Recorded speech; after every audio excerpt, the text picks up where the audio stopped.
Please don't forget subscribe to the channel and hit the bell to get notified of new daily videos. When I inherited the old Wyatt place, I thought I'd found our sanctuary. My great-aunt Liana had lived there for decades, a recluse in a remote coastal town, and when she passed, it fell to me, Landon Higgins.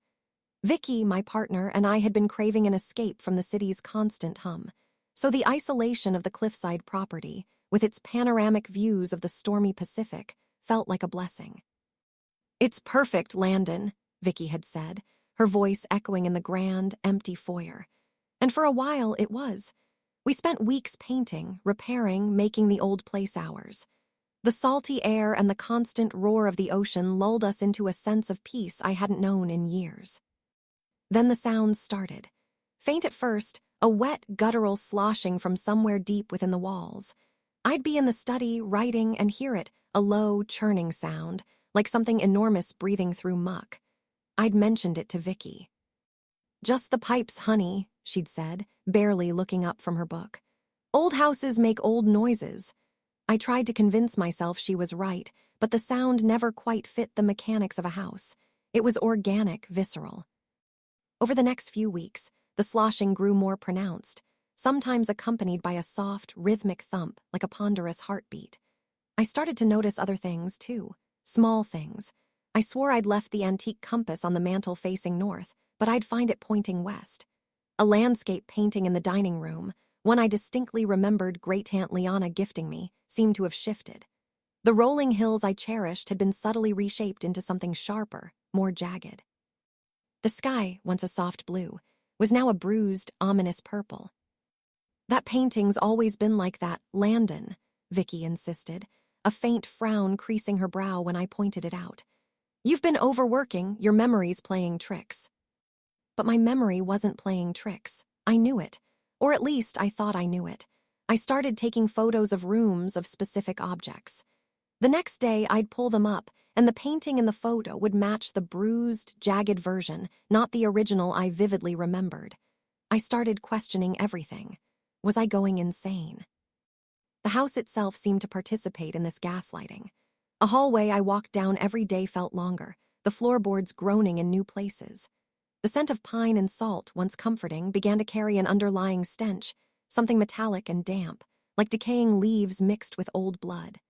Vicky started to change, too. Not dramatically, not at first. Her voice would occasionally take on a slightly lower timbre, a subtle resonance I didn't recognize. Her eyes, usually a warm hazel, sometimes seemed a shade too dark, too still.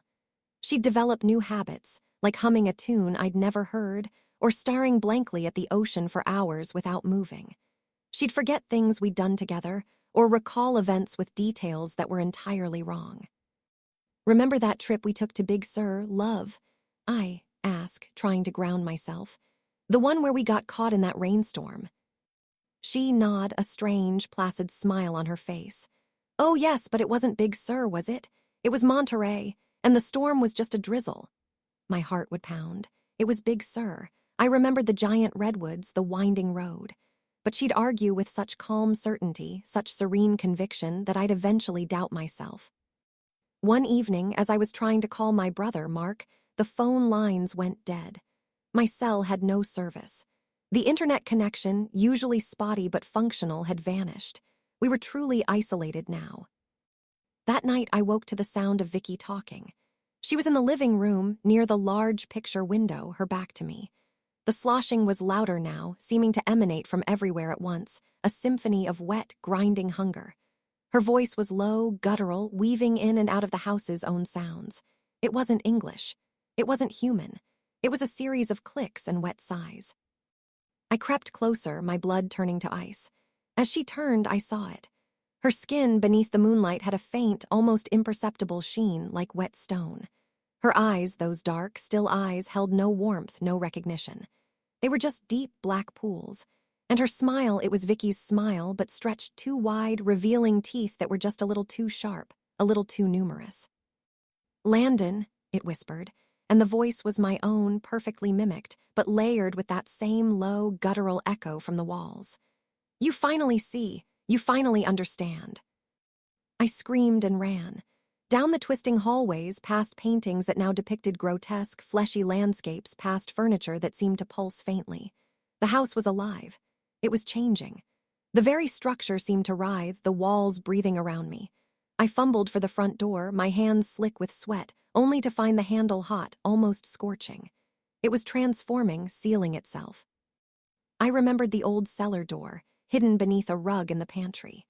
Great-Aunt Liana had warned me never to open it, claiming it led to a forgotten well, but also to something older than the hills. I tore through the pantry, flung the rug aside, and ripped open the heavy wooden door. A wave of the metallic, damp stench hit me, combined with the loudest, most violent sloshing yet. I plunged into the darkness, navigating by feel down slippery stone steps. The sound was deafening now, surrounding me. At the bottom, in the beam of my phone's flashlight, I saw it. Not a well. It was a vast, pulsating mass of organic matter, filling the entire cavern. It was gray and glistening, crisscrossed with veins that pulsed with a viscous, black fluid. And embedded within its surface, like grotesque trophies, were fragments of the house. Parts of old wallpaper, bits of furniture, what looked like a framed photograph of Great-Aunt Liana, her face warped into an agonized scream. And then I saw her, Vicky, or what was left of her. Half submerged in the pulsing mass, her body fused with the gray tissue, her eyes wide, staring, lifeless. The creature had absorbed her, copied her, and now it was replicating the house, consuming memories, rebuilding itself piece by piece. The floor beneath me squelched. I heard the clicks and wet sighs again, directly behind me. The voice, my voice, but deeper, echoed from the top of the cellar stairs. "It's time, Landon. Time to truly come home." I scrambled back up, tripping, scraping my hands, my fear overriding everything. I burst through the pantry, through the living room, past her. She stood there, perfectly still, smiling that unnerving smile, her dark eyes tracking my every move. I didn't bother with the front door. I smashed through the large picture window, glass shattering around me, and tumbled out onto the damp grass. The world outside looked normal. The ocean roared, the sky was a muted gray. But as I ran, I heard it. Faintly at first, then growing louder, the rhythmic sloshing sound from behind me, from within me. I touched my hand to my chest. My skin felt wrong. A little too firm, a little too slick. I glanced back at the old Wyatt place. It still stood, serene on the cliff, but something about its silhouette seemed to subtly shift, to breathe. I kept running, but I know it's not over. I know it found a way out, too. And I'm afraid it's already inside me, rebuilding me, making me its next home. I don't know if I'm still me or just another part of the house's grotesque memory. It's spreading. Check your skin. Check your memories.